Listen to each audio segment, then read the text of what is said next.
ವೀಕ್ಷಕರೇ ನಮಸ್ಕಾರ. ಆದರ್ಶ ಆಸ್ಪತ್ರೆ ಸೂಪರ್ ಸ್ಪೆಷಾಲಿಟಿ ಸೆಂಟರ್ ಅರ್ಪಿಸುವ ವೈದ್ಯಲೋಕ ಕಾರ್ಯಕ್ರಮಕ್ಕೆ ಆತ್ಮೀಯವಾದ ಸ್ವಾಗತ. ನಾನು ಸ್ನೇಹಾ ಪೈ. ವೀಕ್ಷಕರೇ, ಮಾನವ ಅಂತ ಹೇಳಿದ ಮೇಲೆ ನಾವು ಹೃದಯದ ಬಗ್ಗೆ ಹೆಚ್ಚಿನ ಒಂದು ಆರೋಗ್ಯವನ್ನ ಕಾಪಾಡಿಕೊಳ್ತಾ ಬರ್ತೇವೆ. ಹಾಗೆ ಆರೋಗ್ಯಕ್ಕೆ ಬಹಳಷ್ಟು ಮಹತ್ವವನ್ನ ಕೊಡ್ತಾ ಬರ್ತೇವೆ. ಹಾಗಿರುವಾಗ ಆರೋಗ್ಯದಲ್ಲಿ ಸ್ವಲ್ಪ ಏರುಪೇರಾದರೂ ಕೂಡ ಗಂಭೀರದ ಸಮಸ್ಯೆಯನ್ನು ನಾವು ಎದುರಿಸಬೇಕಾಗ್ತದೆ. ಅಂಥದ್ರಲ್ಲಿ ಪ್ರಸಕ್ತ ದಿನಗಳಲ್ಲಿ ಬಹಳಷ್ಟು ಆರೋಗ್ಯದ ಸಮಸ್ಯೆಯನ್ನ ಪ್ರತಿಯೊಬ್ಬ ಮನುಷ್ಯ ಕೂಡ ಅನುಭವಿಸ್ತಾ ಇದ್ದಾನೆ ಅಂತ ಹೇಳಿದ್ರೆ ತಪ್ಪೇನಿಲ್ಲ. ನಮ್ಮ ಆರೋಗ್ಯದ ಬಗ್ಗೆ ಕಾಳಜಿಯನ್ನ ವಹಿಸಲಿಕ್ಕೆ ನಾವು ಅಷ್ಟೇ ಒಳ್ಳೆಯ ರೀತಿಯ ಆಹಾರ ಕ್ರಮವನ್ನಾಗಿರಲಿ, ದಿನಚರಿದ ಅಭ್ಯಾಸಗಳನ್ನಾಗಲಿ ಮುಂದುವರಿಸಬೇಕಾಗ್ತದೆ. ಅಂಥದ್ರಲ್ಲಿ ಇಂದಿನ ಒಂದು ಪ್ರಸಕ್ತ ದಿನದಲ್ಲಿ ಬಹಳಷ್ಟು ಗಾಂಭೀರ್ಯದ ಸಮಸ್ಯೆ ಆಗಿರುವಂತಹ ಹೃದಯಾಘಾತ. ಈ ಒಂದು ಹೃದಯಾಘಾತದ ಬಗ್ಗೆ ಮಾಹಿತಿಯನ್ನ ನಮ್ಮ ಇಂದಿನ ವೈದ್ಯಲೋಕ ಕಾರ್ಯಕ್ರಮದಲ್ಲಿ ನಾವು ನಿಮಗೆ ನೀಡಲಿಕ್ಕಿದ್ದೇವೆ.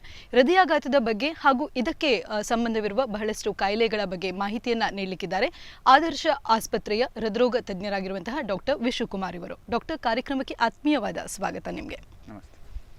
ಡಾಕ್ಟರ್, ನಮ್ಮ ಇಂದಿನ ಪ್ರಸಕ್ತ ದಿನಗಳಲ್ಲಿ ಜನರಲ್ಲಿ ಕೂಡ ಬಹಳಷ್ಟು ಒಂದು ಗಾಂಭೀರ್ಯದ ಸಮಸ್ಯೆ ಅಂತಾನೆ ಹೇಳ್ಬೋದು ಈ ಒಂದು ಹೃದಯಾಘಾತ. ಹೃದಯಾಘಾತ ಅಂದ್ರೆ ಏನು ಮತ್ತು ಇದರ ಒಂದು ಕಾರಣಗಳು ಏನಿರ್ಬೋದು ಅಂತ ಹೇಳ್ಬೋದಾ? ನೋಡಿ, ಈಗ ಹೃದಯಾಘಾತ ಅನ್ನುವಂಥದ್ದು ಹೃದಯದ ರಕ್ತ ಸಂಚಾರದಲ್ಲಿರುವಂತಹ ವ್ಯತ್ಯಯಗಳು. ಅಂದರೆ ಹೃದಯದ ರಕ್ತನಾಳಗಳಿರ್ತವೆ. ಹೃದಯದ ರಕ್ತನಾಳದಲ್ಲಿ ರಕ್ತ ಸಂಚಾರ ಆಗುವಾಗ ಅಡಚಣೆ ಅಂದರೆ ಬ್ಲಾಕ್, ಏನಾದರೂ ಬ್ಲಾಕ್ ಆದಾಗ ಹೃದಯಕ್ಕೆ ರಕ್ತ ಸಂಚಾರ ಆಗದಾಗ ಹೃದಯಾಘಾತ. ಹೃದಯ ಕೆಲಸ ಮಾಡೋದನ್ನು ಕಡಿಮೆ ಮಾಡ್ತದೆ, ಅದಕ್ಕೆ ಹೃದಯಾಘಾತ ಅಂತ ಇರೋದು. ಹೃದಯಾಘಾತದಲ್ಲಿ ಈಗ ನಾವು ಜನಸಾಮಾನ್ಯರಿಗೆ ಏನೇ ಸಡನ್ನಾಗಿ ಏನೇ ಹಾರ್ಟಿಗೆ ತೊಂದರೆ ಆದರೂ ಸಹ ಸಾಮಾನ್ಯ ಜನರು ಯೂಸ್ ಮಾಡುವಂತಹ ವರ್ಡ್ ಏನಂತ ಹೇಳಿದರೆ ಹೃದಯಾಘಾತ.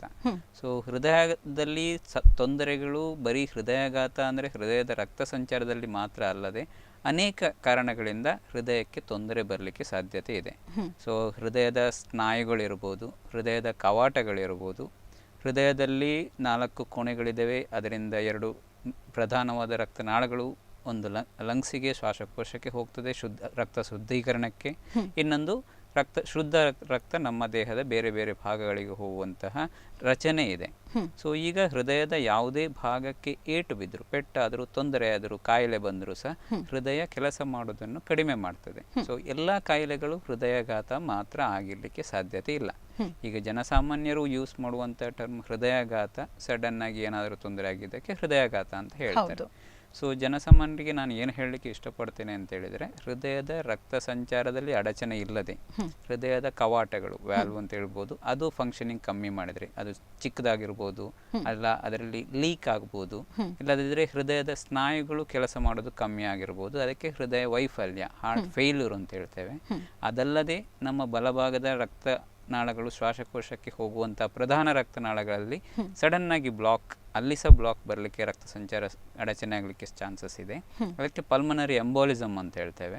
ಸೊ ಅದರ ತೊಂದರೆಯಿಂದ ಸಹ ಹಾರ್ಟಿಗೆ ಅಂದರೆ ಜೀವಕ್ಕೆ ಅಪಾಯ ಬರ್ಬೋದು, ಸಡನ್ ಆಗಿ ಅಪಾಯ ಬರುವಂಥ ಚಾನ್ಸಸ್ ಇದೆ. ಸೊ ಈಗ ಸಾಮಾನ್ಯವಾಗಿ ಹೃದಯಾಘಾತಕ್ಕೂ ಬೇರೆ ಬೇರೆ ಹೃದಯದಲ್ಲಿ ತೊಂದರೆಗಳು ಬರುವಂಥ ಸಾಧ್ಯತೆಗಳಿದೆ.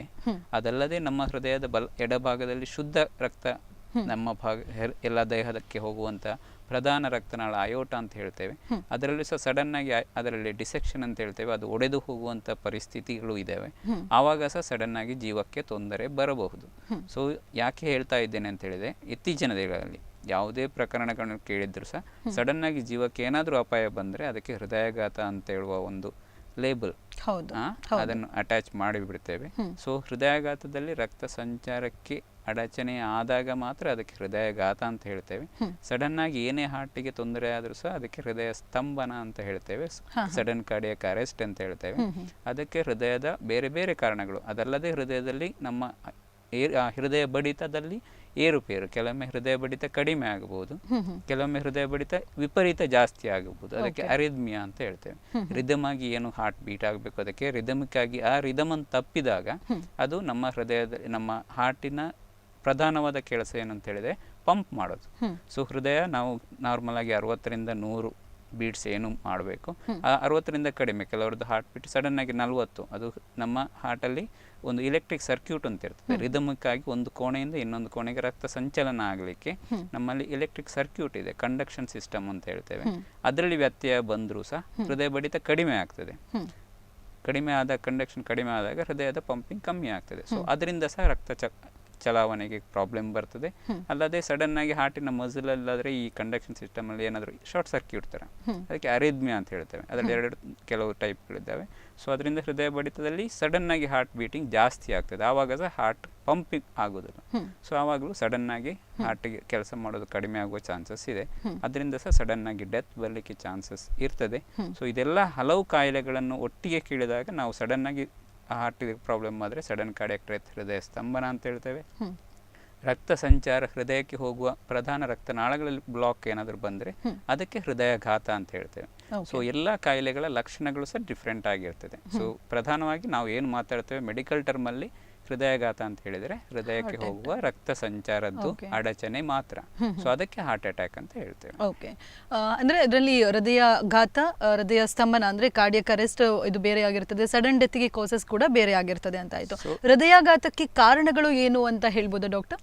ಸೊ ಈಗ ಹೃದಯಾಘಾತಕ್ಕೆ ಕಾರಣ ಅಂದರೆ ಮೇನ್ ಆಗಿ ಏನಾಗುದಂದ್ರೆ ಹೃದಯದಲ್ಲಿ ಅಡಚಣೆ ಬರೋದು, ಬ್ಲಾಕ್ ಬರೋದು. ಸೊ ಅದು ಯಾಕೆ ಬ್ಲಾಕ್ ಆಗ್ತದೆ ಅಂತ, ಯಾರಲ್ಲಿ ಬ್ಲಾಕ್ ಕಾಣಿಸ್ಕೊಳ್ಬೋದು ಅಂತ ಹೇಳೋದಕ್ಕೆ ಅದಕ್ಕೆ ಕೆಲವು ರಿಸ್ಕ್ ಫ್ಯಾಕ್ಟರ್ಸ್ ಅಂತ ಇದೆ.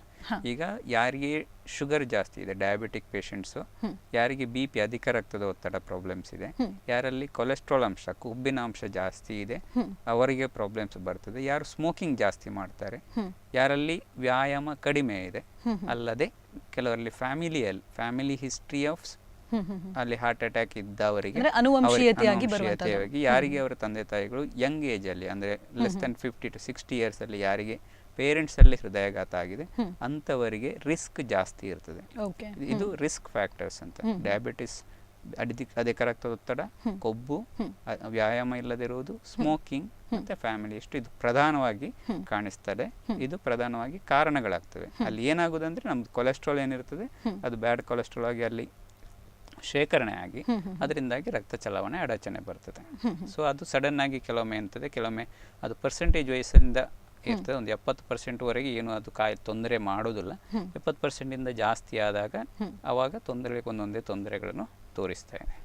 ಅಂದ್ರೆ ನಮ್ಮ ದೈನಂದಿನ ದಿನಚರ್ಯದಲ್ಲಿ ಏನಾದರೂ ತೊಂದರೆಗಳು ನಾವು ಮಾಡ್ಕೊಳ್ತಾ ಇದ್ರೆ ನಾವೇ ಅದಕ್ಕೆ ಕಾರಣ ಮಾಡಿಕೊಟ್ಟಾಗೆ ಆಗ್ತದೆ, ಅನುವು ಮಾಡಿಕೊಟ್ಟಾಗ ಆಗ್ತದೆ ಅಂತ ಹೇಳ್ತಿದ್ದೀರಾ? ಖಂಡಿತವಾಗಿ. ಯಾವುದೇ ಕಾಯಿಲೆ ನಮಗೆ ಬರಲಿಕ್ಕೆ ಅದಕ್ಕೆ ನಮಗೆ ಪ್ರಧಾನವಾಗಿ ಏನ್ ಬೇಕಾದ್ರು ನಮ್ಮ ಆಹಾರ, ವ್ಯಾಯಾಮ, ನಿದ್ರೆ, ಇದು ಮೂರು ಪ್ರಧಾನವಾಗಿ ನಮ್ಮ ದಿನಚರಿಯಲ್ಲಿ ಕರೆಕ್ಟ್ ಆಗಿ ಯಾವುದು ಸಮತೋಲನತೆಯಲ್ಲಿ ಇದೆಯಾ ಅದು ನಮ್ಮ ಆರೋಗ್ಯಕ್ಕೆ ತುಂಬಾ ಅಗತ್ಯವಿದ್ದಂಥದ್ದು. ಇದರಲ್ಲಿ ಯಾವುದೇ ಈಗ ಆಹಾರ ಪದ್ಧತಿ ಇರ್ಬೋದು, ನಮ್ಮ ಆಹಾರ ಪದ್ಧತಿಯಲ್ಲಿ ಏನೇ ಏರುಪೇರು ಬಂದರೂ ಸಹ ಕಬ್ಬಿನಾಂಶ ಜಾಸ್ತಿ, ಫಾಸ್ಟ್ ಫುಡ್ ಜಾಸ್ತಿ, ಕರಿದ ಪದಾರ್ಥ ಜಾಸ್ತಿ ತಿನ್ನುವುದು, ಸೊ ಅದರಲ್ಲಿ ರೆಡ್ ಮೀಟ್ ಜಾಸ್ತಿ, ನಮ್ಮಲ್ಲಿ ಪ್ರೋಟೀನ್ ಅಲ್ಲ ರೆಡ್ ಮೀಟ್ ಜಾಸ್ತಿ ತಿಂದಾಗ ಕೊಬ್ಬಿನಾಂಶ ಜಾಸ್ತಿ ಆಗ್ತದೆ. ವ್ಯಾಯಾಮ ಕಡಿಮೆ, ಈಗ ಯಾವುದೇ ವ್ಯಾಯಾಮ ಕಡಿಮೆ ಮಾಡೋದ್ರಿಂದ ಸೆಡೆಂಟ್ರಿ ಲೈಫ್ ಅಂತ ಏನು ಹೇಳ್ತೇವೆ ಅದರಿಂದ ರಿಸ್ಕ್ಗಳು ಜಾಸ್ತಿ ಆಗ್ತದೆ. ನಿದ್ರೆಯಲ್ಲಿ ವ್ಯತ್ಯಾಸ, ಈಗ ನಿದ್ರೆಯೂ ಇಂಪಾರ್ಟೆಂಟ್, ನಮ್ಮ ಆರೋಗ್ಯಕ್ಕೆ ತುಂಬಾ ಇಂಪಾರ್ಟೆಂಟ್ ಆಗಿರ್ತದೆ. ನಿದ್ರೆಯಲ್ಲೂ ಸಹ ಏರುಪೇರಾದಾಗ ಸಹ ಅದರಲ್ಲಿ ತೊಂದರೆಗಳು ಬರ್ತದೆ. ಹಾಗಾದ್ರೆ ಒಬ್ಬ ನಾರ್ಮಲ್ ಮನುಷ್ಯನ ಒಂದು ಜೀವನದಲ್ಲಿ ಯಾವ ರೀತಿ ಆಹಾರ ಕ್ರಮವನ್ನ ತೆಗೆದುಕೊಳ್ಬೇಕಾಗ್ತದೆ ಅಂತ ಹೇಳ್ಬೋದಾ ಡಾಕ್ಟರ್? ಬಿಕಾಸ್ ಈಗ ನಾವು ವೆಜಿಟೇರಿಯನ್ ಇರ್ತೇವೆ, ನಾನ್ ವೆಜಿಟೇರಿಯನ್ ಇರ್ತವೆ. ಸೊ ಕೆಲವರು ಹೇಳ್ತಾರೆ ನಾನ್ ವೆಜ್ ಫುಡ್ ತಿಂದ ಕೂಡಲೇ ಜಾಸ್ತಿ ಕೊಲೆಸ್ಟ್ರಾಲ್ ಬಂದುಬಿಡ್ತದೆ, ಸೊ ವೆಜ್ನವರಿಗೆ ಅಷ್ಟೊಂದು ಪ್ರಾಬ್ಲಮ್ ಇರುವುದಿಲ್ಲ ಅಂತ. ಬಟ್ ಎರಡೂ ಕೂಡ ಸಾಮಾನ್ಯವಾಗಿ ನಾವು ತೆಗೆದುಕೊಳ್ಳುವಂತಹ ಆಹಾರ ಕ್ರಮ, ಇದನ್ನು ನಾವು ಯಾವ ರೀತಿಯಲ್ಲಿ ಚೇಂಜಸ್ ಮಾಡ್ಕೊಳ್ಬೇಕು, ಇದು ನಮ್ಮ ಆರೋಗ್ಯಕ್ಕೆ ಹೇಗೆ ಪ್ರಭಾವವನ್ನು ಬೀರ್ತದೆ ಅಂತ ಹೇಳ್ಬೋದಾ? ನೋಡಿ, ಈಗ ಎರಡೂ ಆಹಾರದಲ್ಲಿ ಪ್ರಧಾನವಾಗಿ ನಮಗೆ ಹಾರ್ಟಿಗೆ ಎಫೆಕ್ಟ್ ಕೊಡುವಂಥದ್ದು ಕರಿದ ಪದಾರ್ಥ, ಫ್ರೈ ಐಟಮ್ಸ್, ಆಯಿಲ್ ಫ್ರೈ. ಯಾವ ಆಯಿಲ್ಗಿಂತ ನಮ್ಮ ಯಾವ ಎಣ್ಣೆಯಲ್ಲಿ ಏನು ಕರಿದ ಪದಾರ್ಥಗಳು ಯಾವುದೇ ಅದು ವೆಜಿಟೇರಿಯನ್ ಇರ್ಬೋದು, ನಾನ್ ವೆಜಿಟೇರಿಯನ್ ಇರ್ಬೋದು, ಅದು ಉತ್ತಮ ಅಲ್ಲ. ಅದರಲ್ಲೂ ಸಹ ನಾವು ಹೊರಗಡೆ ಔಟ್ಸೈಡ್ ಫುಡ್ಡಲ್ಲಿ ಅವರು ಈಗ ಏನು ಎಣ್ಣೆ ಇರ್ತದೆ ಅದನ್ನು ರಿಪೀಟ್ ಯೂಸ್ ಮಾಡೋದ್ರಿಂದ ಅದರಲ್ಲಿ ಇರುವಂಥ ಟ್ರಾನ್ಸ್ ಫ್ಯಾಟಿ ಆಸಿಡ್ ಅಂತ ಏನು ಹೇಳ್ತೇವೆ ಅದರ ಅಂಶ ಜಾಸ್ತಿ ಆಗೋದ್ರಿಂದ ಇದಕ್ಕೆ ಯಾವುದೇ ಆರೋಗ್ಯಕ್ಕೆ ಉತ್ತಮವಾಗಿರುವುದಿಲ್ಲ, ವಿಷಕಾರಿಯಾಗಿ ಪರಿಣಮಿಸೋಕ್ಕೆ ಚಾನ್ಸಸ್ ಜಾಸ್ತಿ ಇದೆ. ಸೊ ಡೀಪ್ ಫ್ರೈ ಮಾಡಿರುವಂಥದ್ದು, ಈಗ ಫಾಸ್ಟ್ ಫುಡ್ ಇರ್ಬೋದು, ಚೈನೀಸ್ ಫುಡ್ ಇರ್ಬೋದು, ಏನು ಅಧಿಕ ಎಣ್ಣೆ, ಡೀಪ್ ಫ್ರೈಯಲ್ಲಿ ಅಧಿಕ ಎಣ್ಣೆ ಯೂಸ್ ಮಾಡಿ ಯಾವುದೇ ಪದಾರ್ಥ ಇರ್ಬೋದು, ವೆಜ್ ಇರ್ಬೋದು, ನಾನ್ ವೆಜಿಟೇರಿಯನ್ ಇರ್ಬೋದು, ಅದರಲ್ಲಿ ಚಿಕನ್ ಇರ್ಬೋದು, ವೆಜಿಟೇಬಲ್ಸ್ ಹಾಗೇನಿಲ್ಲ, ಎಲ್ಲವೂ ಅಪಾಯಕಾರಿ ಆಗಲಿಕ್ಕೆ ಚಾನ್ಸಸ್ ಇದೆ. ಸೊ ಅದರ ಜೊತೆಗೆ ಈ ರೆಡ್ ಮೀಟ್, ಈಗ ಮಾಂಸಾಹಾರಿಯಲ್ಲಿ ಮೀನು ಪದಾರ್ಥ ಮಾಡಿ ತಗೊಳ್ಳೋದ್ರಲ್ಲಿ ಉತ್ತಮವಾಗಿರ್ತದೆ. ಆದರೆ ಅದನ್ನು ತವಾ ಫ್ರೈ ಮಾಡಿಕೊಂಡು ಡೀಪ್ ಫ್ರೈ ಮಾಡಿದರೆ ಅದು ಉತ್ತಮವಾಗಿ ಇರೋದಿಲ್ಲ. ಅದೇ ರೀತಿ ಈಗ ಚಿಕನ್ನಲ್ಲಿ ಇರ್ಬೋದು, ಸ್ಕಿನ್ ಔಟ್ ಮಾಡಿಕೊಂಡು ಅದನ್ನು ತಗೊಂಡ್ರೆ ಸ್ವಲ್ಪ ಬೆಟರ್ ಇರ್ತದೆ. ಅದು ಯಾವುದೇ ಆಹಾರವಿದ್ದರೂ ಸಹ ನಾವು ಹೇಳುವಾಗ ಸಮತೋಲನ, ನಮ್ಮ ಮಿತಿಯಲ್ಲಿ ತಗೊಳ್ಬೇಕಾಗ್ತದೆ. ಮಿತಿ ಮೀರಿದ್ರೆ ಯಾವುದು ಸಹ ತೊಂದರೆ ಮಾಡಲಿಕ್ಕೆ ಚಾನ್ಸಸ್ ಇದೆ. ಈಗ ವೆಜಿಟೇರಿಯನ್ಸ್ ಅಲ್ಲಿ ಇರ್ಬೋದು, ಅದರಲ್ಲಿ ಎಣ್ಣೆ ಜಾಸ್ತಿ ಎಣ್ಣೆ ಯೂಸ್ ಮಾಡೋದಿರ್ಬೋದು, ಅದರಿಂದಾಗಿ ಖಂಡಿತವಾಗಿಯೂ ಹಾರ್ಟಿಗೆ ಪ್ರಭಾವ ಬೀರ್ತದೆ. ಅಂದ್ರೆ ಆಹಾರ ಪದ್ಧತಿ ಯಾವುದೇ ಇದ್ರೂ ಕೂಡ ಅದನ್ನ ನಾವು ತೆಗೆದುಕೊಳ್ಳುವ ರೀತಿ ಸರಿ ಇರಬೇಕು ಅಂತ ಹೇಳ್ತೀವಿ. ಮಿತವಾಗಿರಬೇಕಾಗ್ತದೆ. ಈಗ ಉಪ್ಪಿನಾಂಶ ಇರಬಹುದು, ಉಪ್ಪಿನಾಂಶದಲ್ಲಿ ಸಹ ಮಿತಿ ಇರಬೇಕಾಗ್ತದೆ. ಸೊ ಸಿಹಿಯಲ್ಲಿ ಸಹ ಅಧಿಕ ಇಲ್ಲಿ ಆರ್ಟಿಫಿಷಿಯಲ್ ಸ್ವೀಟ್ನರ್ ಯೂಸ್ ಮಾಡೋದಿರ್ಬೋದು, ಬೇಕರಿ ಐಟಮ್ಸ್ ಇರ್ಬೋದು, ಅದರಲ್ಲೆಲ್ಲ ತೊಂದರೆಗಳು ಬರ್ತದೆ. ಸೊ ಈಗ ಉಪ್ಪಿನಾಂಶ ಬೇಕರಿಯಲ್ಲಿ ಫ್ರೈ ಐಟಮ್ಸ್ ಇರ್ಬೋದು, ಉಪ್ಪಿನಾಂಶ ಇರುವಂತಹ ಬೇಕರಿ ಐಟಮ್ಸ್ ಎಲ್ಲ ಜಾಸ್ತಿ ತಿನ್ನೋದ್ರಿಂದ ಸೋಡಿಯಂ ಇಂಟೇಕ್ ಜಾಸ್ತಿ ಆಗ್ತದೆ. ಸೋಡಿಯಂ ಇಂಟೇಕ್ ಜಾಸ್ತಿ ಆದ್ರಿಂದ BP ಜಾಸ್ತಿ ಆಗ್ತದೆ. ಬ್ಲಡ್ ಪ್ರೆಷರ್ ಜಾಸ್ತಿ ಆದಾಗ ಅಗೇನ್ ಅದು risk factor for heart disease ಅಲ್ಲದೆ ನಮ್ಮ ಬ್ರೈನಲ್ಲಿ ಈಗ ಸ್ಟ್ರೋಕ್ ಇರ್ಬೋದು, ಯಾವುದೇ ರಕ್ತನಾಳಗಳಲ್ಲಿ ತೊಂದರೆ ಬರುವಂಥ ಕಾಯಿಲೆ ಬ್ರೈನಲ್ಲೂ ಆಗ್ಬೋದು, ನಮ್ಮ ದೇಹದ ಯಾವುದೇ ಭಾಗ ಕಾಲಿನ ನರಗಳಲ್ಲೂ ತೊಂದರೆ ಕಾಣಿಸ್ಬೋದು, ಕಿಡ್ನಿಗೂ ಸಹ ತೊಂದರೆ ಕಾಣಿಸ್ಬೋದು. ಹೀಗೆ ಯಾವುದೇ ರಕ್ತನಾಳಗಳ ತೊಂದರೆಗೆ ಈ ಡಯಾಬಿಟಿಸ್ ಇರ್ಬೋದು, ಅಧಿಕ ರಕ್ತದೊತ್ತಡ, ಇದು ಕಾರಣಗಳು ಎಲ್ಲದಕ್ಕೂ, ಬರೀ ಹಾರ್ಟಿಗೆ ಮಾತ್ರ ಅಲ್ಲ, ಹಾರ್ಟಿಂದಲ್ಲದೆ ಮೆದುಳಿನಲ್ಲಿ ರಕ್ತಸ್ರಾವ ಆಗ್ಲಿಕ್ಕೆ ಇರ್ಬೋದು, ಸ್ಟ್ರೋಕ್ ಆಗ್ಲಿಕ್ಕೆ ಇರ್ಬೋದು, ಎಲ್ಲದಕ್ಕೂ ಕಾರಣಗಳು ಸೇಮ್ ಆಗ್ತದೆ. ಓಕೆ, ಅಂದ್ರೆ ಬಾಯಿಗೆ ರುಚಿ ಇರುವಂತಹ ಆಹಾರ ನಮ್ಮ ದೇಹಕ್ಕೆ ಹಿತವಾಗಿರುವುದಿಲ್ಲ ಅಂತ ಹೇಳುವುದನ್ನ ನಾವು ಆಲೋಚನೆ ಮಾಡಬೇಕಾಗ್ತದೆ ಸಾಮಾನ್ಯವಾಗಿ. ಹೌದು. ಹಾಗಾದ್ರೆ ಡಾಕ್ಟರ್, ಈ ಒಂದು ಹೃದಯಾಘಾತಕ್ಕೆ ಯಾವೆಲ್ಲ ಲಕ್ಷಣಗಳನ್ನ ನಾವು ನೋಡ್ಬೋದು ಅಂತ ಹೇಳ್ಬೋದು? ಸೊ ಈಗ ಹೃದಯಾಘಾತದಲ್ಲಿ ನಮಗೇನಾಗ್ತದೆ, ಈಗ ನಾನು ಆವಾಗಲೇ ಹೇಳಿದಲ್ಲಿ ಬ್ಲಾಕ್ ಬರುವಾಗ, ರಕ್ತ ಅಡಚಣೆ ಆಗುವಾಗ ಅದರಿಂದಾಗಿ ತೊಂದರೆಗಳಿಂದ ಬರುವಂಥದ್ದು. ಈಗ ಸಾಮಾನ್ಯವಾಗಿ 70% ಬ್ಲಾಕ್ ಬರುವವರೆಗೆ ಯೂಶ್ವಲಿ ಹೆಚ್ಚಿನವರಿಗೆ ಯಾವುದೇ ಲಕ್ಷಣಗಳು ಇರುವುದಿಲ್ಲ. ಸೊ ಅದು 70% ಜಾಸ್ತಿ ಆದಾಗ ಸ್ಟಾರ್ಟಿಂಗ್ ಪ್ರಾರಂಭದಲ್ಲಿ ಯಾರು ಅಧಿಕವಾಗಿ ನಡೆಯುವಾಗ, ಏರು ಹತ್ತುವಾಗ, ಫಾಸ್ಟ್ ನಡೆಯುವಾಗ, ಸ್ಟೆಪ್ಸ್ ಹತ್ತುವಾಗ ಅವರಿಗೆ ಎದೆಯಲ್ಲಿ ಉರಿಯಾದಾಗೆ, ಇಲ್ಲದಿದ್ದರೆ ಎದೆಯಲ್ಲಿ ಏನೋ ಭಾರವಾದಾಗ ವಸ್ತು ಏನೋ ಇಟ್ಟಾಗೆ ಹಿಂಡಿದಂತಹ, ಅಲ್ಲದಿದ್ದರೆ ಎದೆ ನೋವು ಕಾಣಿಸಿಕೊಳ್ಳುವ ಸಾಧ್ಯತೆಗಳಿದೆ. ಪ್ರಾರಂಭದಲ್ಲಿ ಅವರಿಗೆ ಸುಮ್ಮನೆ ಕೂತಾಗ ನೋವು ಇರುವುದಿಲ್ಲ. ಫಾಸ್ಟ್ ಯಾವಾಗ ನಡೆಯುವಾಗ, ಏನಾದರೂ ಕೆಲಸ ಮಾಡುವಾಗ, ಏರು ಹತ್ತುವಾಗ, ಅಂಥ ಟೈಮಲ್ಲಿ ಸ್ಟಾರ್ಟಿಂಗ್ ಇನಿಷಿಯಲ್ ಸ್ಟೇಜಸ್ ಅಲ್ಲಿ ಎದೆ ಉರಿ ಇರ್ಬೋದು. ನಡೆಯುವಾಗ ಯಾವುದೇ ಎದೆಯಲ್ಲಿ ಭಾಗದಲ್ಲಿ ಏನೇ ತೊಂದರೆ ಇದ್ರೂ ಸಹ ನಡೆಯುವಾಗ ಏನು ಜಾಸ್ತಿ ಆಗ್ತದೆ ಅದು ಹೃದಯಕ್ಕೆ ಸಂಬಂಧಪಟ್ಟ ಚಾನ್ಸಸ್, ಕಾಯಿಲೆ ಆಗುವ ಚಾನ್ಸಸ್ಸೇ ಜಾಸ್ತಿ ಇದೆ. ಇವನ್ ಹಾರ್ಟ್ ಬರ್ನ್ಸ್ ಅಂತ ಏನು ಹೇಳ್ತಾರೆ, ಅಸಿಡಿಟಿ ಥರನೇ ಕಾಣಿಸಿಕೊಳ್ಬೋದು. ಆದರೆ ಯಾವ ಅಸಿಡಿಟಿ ಟೈಪಿನ ನೋವು ನಡೆಯುವಾಗ ಏನು ಜಾಸ್ತಿ ಆಗ್ತದೆ ಅದು ಹೃದಯಕ್ಕೆ ರಕ್ತ ಅಡಚಣೆ, ಅಂದರೆ ಹೃದಯದಲ್ಲಿ ಬ್ಲಾಕ್ ಇರುವ ಚಾನ್ಸಸ್ ಲಕ್ಷಣಗಳು ಅಂತ ಹೇಳ್ಬೋದು. ಈಗ ಬರೀ ನಮ್ದು ಗ್ಯಾಸ್ ಏನು ಅಸಿಡಿಟಿ ಅಂತ ಜನರು ಮಾತಾಡ್ತಾ ಇದ್ದಾರೆ, ಅದು ಬರೀ ಹೊಟ್ಟೆಯಲ್ಲಿ ಜಾಸ್ತಿ ಆಗ್ತದೆ, ಇಲ್ಲದಿದ್ದರೆ ಕೆಲವರಿಗೆ ಊಟ ಆದ ಮೇಲೆ ಜಾಸ್ತಿ ಆಗ್ತದೆ. ಅದು ನಡೆಯುವಾಗ ಜಾಸ್ತಿ ಆಗುದಿಲ್ಲ. ಇವನ್ ಹಾರ್ಟ್ ಬರ್ನ್ ಏನೇ ಇದ್ರೂ, ಎದೆ ಉರಿ ಇದ್ರು, ನಡೆಯುವಾಗ ಏನಾದರೂ ಜಾಸ್ತಿ ಆದರೆ, ಫಾಸ್ಟ್ ನಡೆಯುವಾಗ ಇರ್ಬೋದು, ಏರು ಹತ್ತುವಾಗ ಜಾಸ್ತಿ ಆದರೆ ಅದು ಖಂಡಿತವಾಗಿಯೂ ಹಾರ್ಟಿನ ತೊಂದರೆ ಆಗುವ ಸಾಧ್ಯತೆಗಳು ಜಾಸ್ತಿ. ಅದೇ ರೀತಿ ಕೆಲವರಿಗೆ ಉಸಿರಾಟ ತೊಂದರೆ ಬರ್ಬೋದು. ಕೆಲವು ನಡೆಯುವಾಗ ಇನಿಷಿಯಲ್ ಸ್ಟಾರ್ಟಿಂಗ್ ಸ್ಟೇಜಲ್ಲಿ ಎಲ್ಲ ನಿಮಗೆ ಜಾಸ್ತಿ ನಡೆಯುವಾಗ, ಅಂದರೆ ಆ ಟೈಮಲ್ಲಿ ನಮಗೆ ಜಾಸ್ತಿ ರಕ್ತ ಸಂಚಲನ ಬೇಕಾಗ್ತದೆ. ಆ ಟೈಮಲ್ಲಿ ಅವರಿಗೆ ತೊಂದರೆಗಳು ಕಾಣಿಸ್ತದೆ. ಸೊ ಇನಿಷಿಯಲ್ ಪೀರಿಯಡ್ಸಲ್ಲಿ ನಡೆಯುವಾಗ ಜಾಸ್ತಿ ತೊಂದರೆ ಆಗ್ತದೆ. ಆಮೇಲೆ ಅದರ ತೀವ್ರತೆ ಜಾಸ್ತಿ ಆದಾಗ ಇವನ್ ನಮ್ಮ ಲೆವೆಲ್ ಗ್ರೌಂಡಲ್ಲಿ ನಡೆಯುವಾಗ ಸಹ ಸ್ವಲ್ಪ ದೂರ ನಡೆಯುವಾಗ ಅವರಿಗೆ ಆಮೇಲೆ ನಡೀಲಿಕ್ಕೆ ಆಗುದಿಲ್ಲ, ಅಲ್ಲೇ ನಿಲ್ಬೇಕಾಗ್ತದೆ, ತಲೆ ತಿರುಗಿದಾಗೆ ಆಗ್ತದೆ, ಇಲ್ಲ ಎದೆಯಲ್ಲಿ ಏನೋ ಭಾರವಾದ ಏನೋ ವಸ್ತು ಇಟ್ಕೊಂಡಾಗೆ ಆಗ್ತದೆ, ಎದೆಯಲ್ಲಿ ಹಿಡಿತ ಏನೋ ಉರಿ ಇದ್ದಾಗೆ, ಏನೋ ನಡೆಯುವಾಗ ಏನು ಸ್ಟಾರ್ಟಿಂಗ್ ಅಲ್ಲಿ ಫಾಸ್ಟ್ ನಡೆಯುವಾಗ ಬರ್ತದೆ. ಅದರ ತೀವ್ರತೆ ಜಾಸ್ತಿ ಆದಾಗ ಲೆವೆಲ್ ಗ್ರೌಂಡಲ್ಲಿ ಹೋದಾಗ ಸ್ವಲ್ಪ ಒಂದು 100 ಮೀಟರ್ ಇರ್ಬೋದು, ಲೇಟರ್ ಅದು ಆಮೇಲೆ 10-20 ಸ್ವಲ್ಪ ದೂರನೂ ನಡೀಲಿಕ್ಕೆ ಆಗದಂತಹ ಪರಿಸ್ಥಿತಿ ಬರ್ಬೋದು. ಇದು ಇನಿಷಿಯಲ್ ಸ್ಟೇಜಸ್ ಅಲ್ಲಿ. ಹಾರ್ಟ್ ಅಟ್ಯಾಕ್ ಆಗುವಾಗ ಎದೆಯಲ್ಲಿ ತೀವ್ರವಾದ ನೋವು ಬರ್ತದೆ. ಆವಾಗ ಅವರಿಗೆ ಏನು ಮಾಡಲಿಕ್ಕೆ, ತಲೆ ಸುತ್ತು ಬರುವಾಗ ಬಂದಾಗೆ ಆಗ್ತದೆ, ಬೆವರಿದಾಗೆ ಆಗ್ತದೆ, ಎದೆಯಲ್ಲಿ ಒಂದು ಮುಷ್ಟಿಯಿಂದ ಜಾಸ್ತಿ ಭಾಗದಲ್ಲಿ ನೋವು ಬರ್ತದೆ. ಸೊ ಅಂಥ ನೋವುಗಳು ಹಾರ್ಟಿಗೆ ಸಂಬಂಧಪಟ್ಟದ್ದು ಜಾಸ್ತಿ ಆಗ್ತದೆ. ಇನ್ನೊಂದು ಏನಾಗ್ತದೆ ಅಂದರೆ, ಯಾವುದು ಈಗ ಕೆಲವರಿಗೆ ಒಂದು ಚುಚ್ಚಿದಾಗೆ ಮಾತ್ರ ಬರ್ತದೆ, ಪ್ರಿಕಿಂಗ್ ಟೈಪ್ ಆಫ್ ಪೇನ್. ಅದು ಯೂಶುವಲ್ ಆಗಿ ಹಾರ್ಟಿಗೆ ಸಂಬಂಧಪಟ್ಟದ್ದಾಗಿರೋದಿಲ್ಲ. ಒಮ್ಮೆ ಒಂದು ಭಾಗದಲ್ಲಿ ನೋವು, ಇನ್ನೊಮ್ಮೆ ಇನ್ನೊಂದು ಭಾಗದಲ್ಲಿ ನೋವು, ಒಂದೊಂದು ನಿಮಿಷದಿಂದ ಕಡಿಮೆ ನೋವು ಬರುವಂಥದ್ದು, ಅದು ಹಾರ್ಟಿಗೆ ಯೂಶುವಲಿ ಆಗಿರೋದಿಲ್ಲ. ಹಾರ್ಟಿನ ನೋವು ತೀವ್ರತೆ ಜಾಸ್ತಿ ಆಗ್ತಾ ಹೋಗ್ತದೆ. ಎದೆ ಭಾಗದಲ್ಲಿ ಹಿಂಡಿದಂಥ ನೋವು ಬರ್ತದೆ. ಅದು ಇನಿಷಿಯಲಿ ಸ್ವಲ್ಪ ಟೈಮಲ್ಲಿ ಕೆಲವೊಮ್ಮೆ 5 ನಿಮಿಷಕ್ಕೆ ಬಂದು ಹೋಗ್ತಾ ಇರ್ಬೋದು. ಆದರೆ ಕೆಲವೊಮ್ಮೆ ಆಮೇಲೆ ತೀವ್ರತೆ ಜಾಸ್ತಿ ಆದಾಗ ಕಂಟಿನ್ಯೂಸ್ ಅರ್ಧ ಗಂಟೆಯಿಂದ ಜಾಸ್ತಿ ನೋವು ಹಾಗೆ ಉಳ್ಕೊಳ್ತದೆ.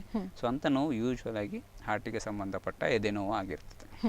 ಅಂದ್ರೆ ಜನಸಾಮಾನ್ಯರಲ್ಲಿ ಒಂದು ಪ್ರಶ್ನೆ ಇರ್ತದೆ ಡಾಕ್ಟರ್, ಈಗ ಹಾರ್ಟಿನ ಒಂದು ನೋವು ಬಂತು ಅಂತ ಹೇಳಿದ ಕೂಡಲೇ ಕೈ ನೋವು ಕೂಡ ಬಂದರೆ ನಾವು ಲೆಫ್ಟ್ ಹ್ಯಾಂಡ್ ಅವ್ರ ರೈಟ್ ಹ್ಯಾಂಡಿಗೆ ನೋವು ಬರ್ತದೆ, ಸೊ ಅವಾಗ ನಾವು ಕೂಡಲೇ ಡಾಕ್ಟರನ್ನ ಸಂಪರ್ಕಿಸಬೇಕಾಗ್ತದೆ, ಅಥವಾ ನಮಗೆ ಹೃದಯಾಘಾತ ಬರ್ಬೋದೇನೋ ಅಂತ ಹೇಳುವ ಒಂದು ಪ್ರಶ್ನೆ ಕೂಡ ಅವರ ಮನಸ್ಸಲ್ಲಿರ್ತದೆ. ಇದರ ಬಗ್ಗೆ ಏನು ಹೇಳ್ತೀರಾ?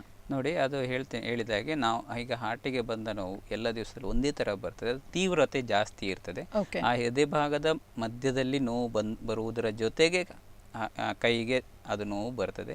ಇವನ್ ದವಡೆಗಳ ಹತ್ರ ಸಹ ನೋವು ಬರ್ಬೋದು. ನಾವು ಕೈಯಿಂದ ಎದೆ ಭಾಗದಿಂದ ಮೇಲೆ ದವಡೆಗಳವರೆಗೆ ನೋವು ಬರ್ಬೋದು. ಎಡಗ ಭಾಗದ ಕೈ ಒಂದು ಸೈಡಲ್ಲಿ ನೋವು ಪ್ರಸರಿಸ್ತದೆ. ಸೊ ಆ ಥರದ ನೋವು ಬಂದಾಗ ಅದು ನಡೆಯುವಾಗ ಎನ್ಬೋದು, ಆಚೆ ಈಚೆ ಹೋಗುವಾಗ ಸ್ವಲ್ಪ ಜಾಸ್ತಿ ಆಗುವಂಥ ನೋವು ಬಂದರೆ, ಅದರೊಟ್ಟಿಗೆ ಬೆವರು ಬರುವಂಥದ್ದು, ತಲೆ ತಿರುಗುವಂಥದ್ದು ಇರ್ಬೋದು, ಎದೆ ಬಡಿತ ಜಾಸ್ತಿ ಆ ಥರ ಏನಾದರೂ ಬಂದರೆ ಆವಾಗ ಹಾರ್ಟಿಗೆ ಸಂಬಂಧಪಟ್ಟ ಕಾರಣಗಳಿರುವಂಥ ಸಾಧ್ಯತೆಗಳು ಜಾಸ್ತಿ ಇರ್ತದೆ. ಮಿನಿಮಮ್ ಒಂದು 10 ನಿಮಿಷದಿಂದ ಜಾಸ್ತಿ ಖಂಡಿತವಾಗಿ ಕಂಟಿನ್ಯೂ ಆಗ್ತಾ ಇದ್ದರೆ ಅವ್ರು ಖಂಡಿತವಾಗಿ ಡಾಕ್ಟ್ರನ್ನ ನೋಡಬೇಕಾಗ್ತದೆ.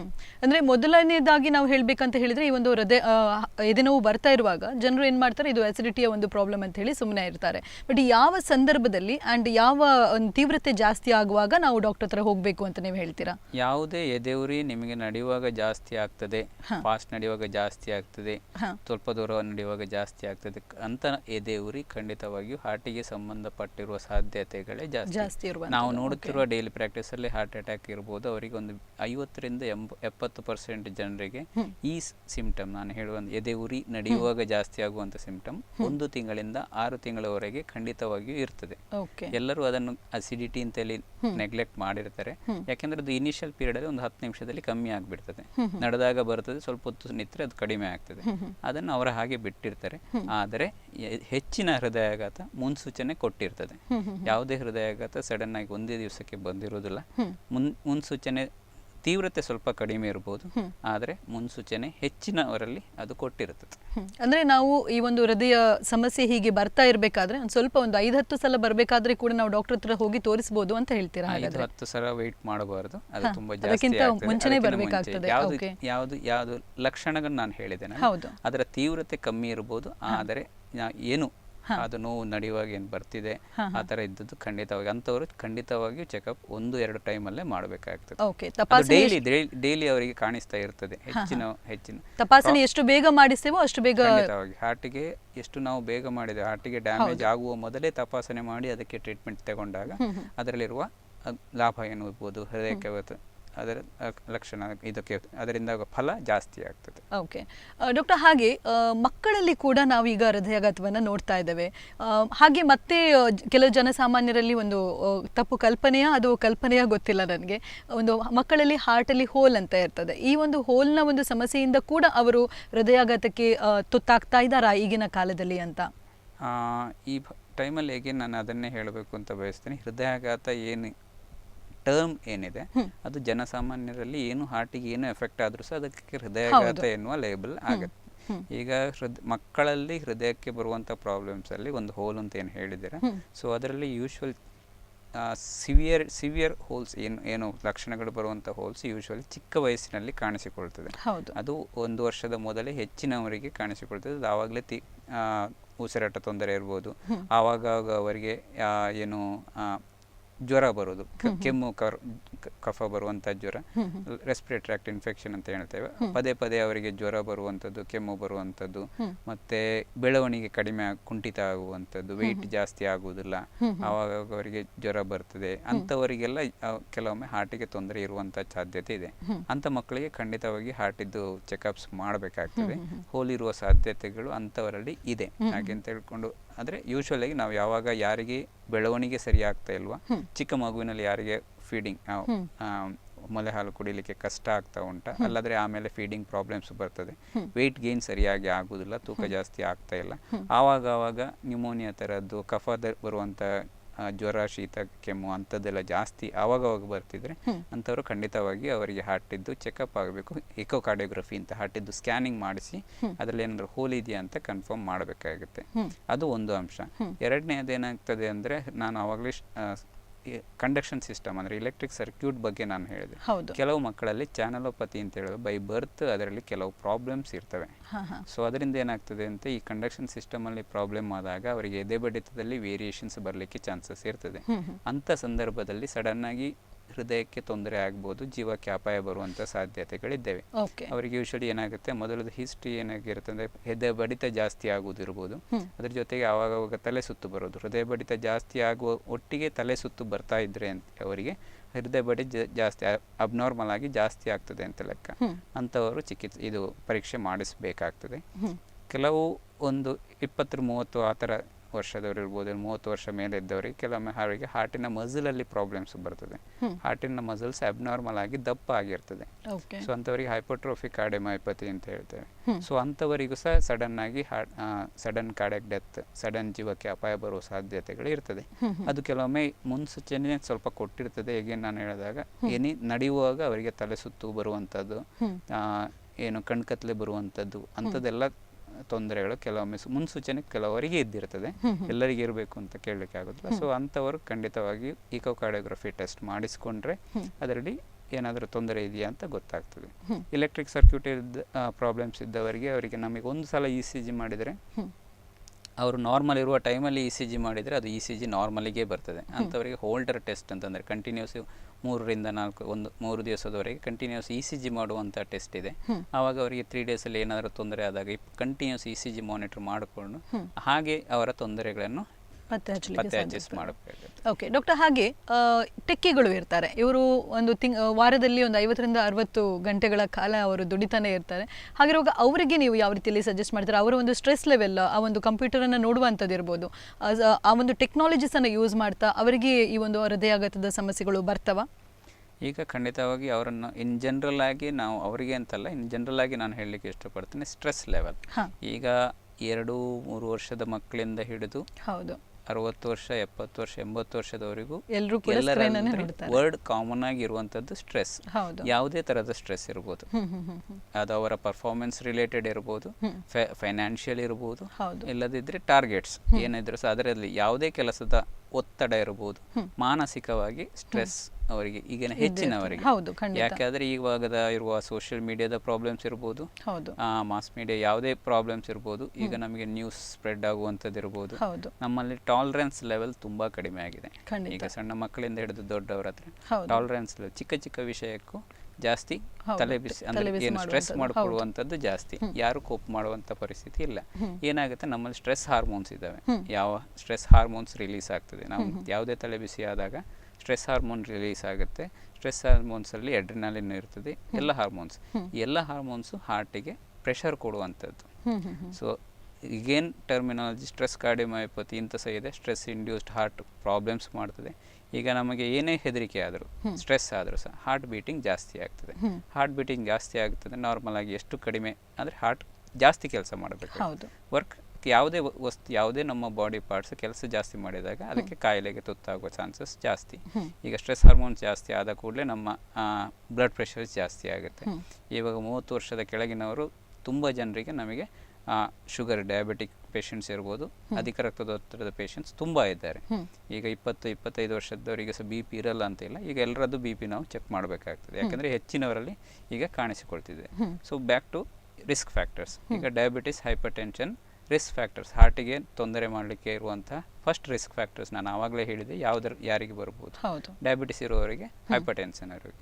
ಈಗ ಸ್ಟ್ರೆಸ್ ಇಂಡ್ಯೂಸ್ಡ್ ಅಂಥವರಿಗೆ BP ಜಾಸ್ತಿ ಇದೆ, ಡಯಾಬಿಟಿಸ್ ಜಾಸ್ತಿ ಇದೆ. ಸೊ ಅದರಿಂದಾಗಿ ಹಾರ್ಟ್ ತೊಂದರೆ ಖಂಡಿತವಾಗಿಯೂ ಬರ್ತದೆ. ಸೊ ಹಾಗೆ ಸ್ಟ್ರೆಸ್ ನಮಗೆ ನಮ್ಮ ಈ ಎಲ್ಲ ಕಾಯಿಲೆಗಳಿಗೆ ರಿಲೇಟೆಡ್ ಆಗಿರ್ತದೆ. ಅಂದ್ರೆ ಮಾನಸಿಕ ಒತ್ತಡ ಅಂತ ಹೇಳುವಂಥದ್ದು ಹೃದಯಾಘಾತಕ್ಕೆ ಒಂದು ಮೂಲ ಕಾರಣನೂ ಆಗಿರ್ಬೋದು ಅಂತ ಹೇಳ್ತಿದ್ದಾರೆ. ಹೃದಯಾಘಾತಕ್ಕೆ ಅಂದ್ರೆ ನಮ್ಮ ಬರೀ ಈಗ ನಾವು ನಾನು ಹೃದ್ರೋಗ ತಜ್ಞನಾಗಿ ಹೃದಯದ ಬಗ್ಗೆ ಮಾತ್ರ ಮಾತಾಡ್ತೇನೆ. ಅದು ಹೃದಯಾಘಾತಕ್ಕೆ ಮಾತ್ರ ಅಲ್ಲದೆ ಇವನ್ BP ಶುಗರ್ ಜಾಸ್ತಿ ಆದಾಗ ಇವನ್ ತುಂಬಾ ಜನರ ಹತ್ರ ಈಗ ಯಂಗ್ ಸ್ಟ್ರೋಕ್ ಅಂತ ಇದೆ. ಚಿನ್ನವರಲ್ಲಿ ಸಹ ಬ್ರೈನ್ ಹೆಮರೇಜ್ ಆಗಿರ್ಬೋದು, ಬ್ರೈನ್ ಅಲ್ಲಿ ಕ್ಲಾಟ್ಸ್ ಬರೋದಿರ್ಬೋದು, ಸ್ಟ್ರೋಕ್ ಆಗುವಂಥದ್ದು ತುಂಬಾ ನೋಡಿದ್ದೇವೆ. ಇದೆಲ್ಲ ರಕ್ತ ಸಂಚಾರದಲ್ಲಿರುವಂತಹ ತೊಂದರೆಯನ್ನು BP, ಹೈಪರ್ ಟೆನ್ಷನ್, ಅದು ಯಾಕೆ ಆಗ್ತಾ ಉಂಟು ಅಂತ ಹೇಳಿದ್ರೆ ಸ್ಟ್ರೆಸ್ ಲೆವೆಲ್ ಜಾಸ್ತಿ ಆಗ್ತಾ ಉಂಟು. ವರ್ಕ್ ಸ್ಟ್ರೆಸ್ ಇರ್ಬೋದು, ಯಾವುದೇ ಸ್ಟ್ರೆಸ್ ಜಾಸ್ತಿ ಆಗ್ತಾ ಉಂಟು. ಸೊ ಫೈನಲಿ ಈಗ ಹಾರ್ಟಿನಲ್ಲದೆ ನಮ್ಮ ದೇಹದ ಫುಲ್ ಬಾಡಿದು ಸಿಸ್ಟಮಿಗೆ ಪ್ರೆಷರ್ ಬೀಳ್ತದೆ ಡಯಾಬಿಟಿಸ್ ಇದ್ದಾಗಿ ಅಧಿಕ ರಕ್ತದೊತ್ತಡದಿಂದ.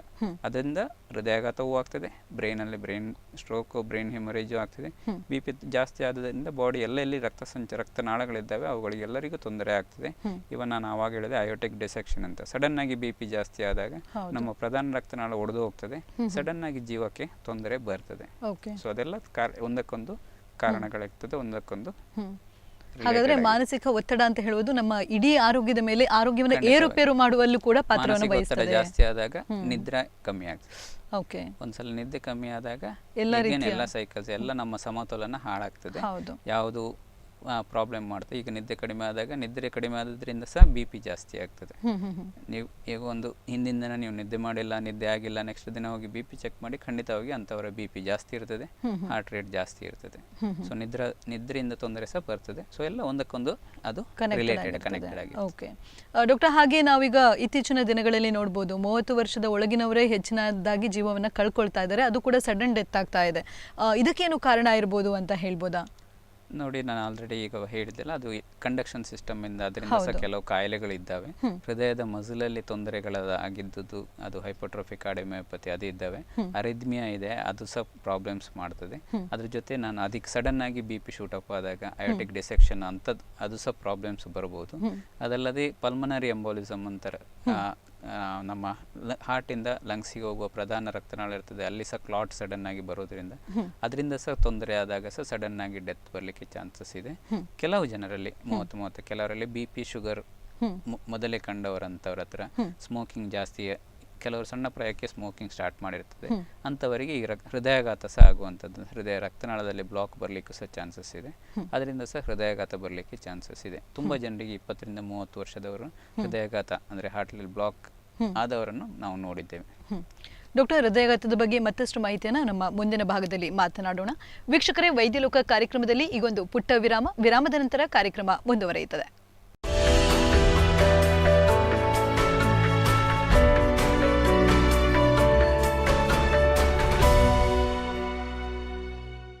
ಆರೋಗ್ಯ ಕ್ಷೇತ್ರದಲ್ಲಿ ಅತ್ಯುತ್ತಮ ಗುಣಮಟ್ಟದ ಸೇವೆ ಒದಗಿಸುತ್ತಿರುವ ಎನ್ಎಬಿಎಚ್ ಮತ್ತು ಐಎಸ್ಒ ಪ್ರಮಾಣೀಕೃತ ಉಡುಪಿಯ ಸೂಪರ್ ಸ್ಪೆಷಾಲಿಟಿ ಆದರ್ಶ ಆಸ್ಪತ್ರೆಯಲ್ಲಿ ನುರಿತ ವೈದ್ಯರ ತಂಡ, 200 ಹಾಸಿಗೆಗಳ ಸೌಲಭ್ಯ, ಅತ್ಯಾಧುನಿಕ critical care unit, dialysis support, city ಮತ್ತು ಎಂಆರ್ಐ ಸ್ಕ್ಯಾನ್ ಒಳಗೊಂಡ ಸುಸಜ್ಜಿತ ಪ್ರಯೋಗಾಲಯ, ಔಷಧಾಲಯ, ದಿನದ 24 ಗಂಟೆ ತುರ್ತು ಸೇವೆ, ವಿವಿಧ ವಿಮಾ ಯೋಜನೆಗಳ ಸೌಲಭ್ಯ. ಸಮಗ್ರ ಆರೋಗ್ಯ ಸೇವೆಗಾಗಿ ಸಂಪರ್ಕಿಸಿ ಆದರ್ಶ ಆಸ್ಪತ್ರೆ super speciality centre, KSRTC bus ನಿಲ್ದಾಣದ ಹತ್ತಿರ, ಉಡುಪಿ.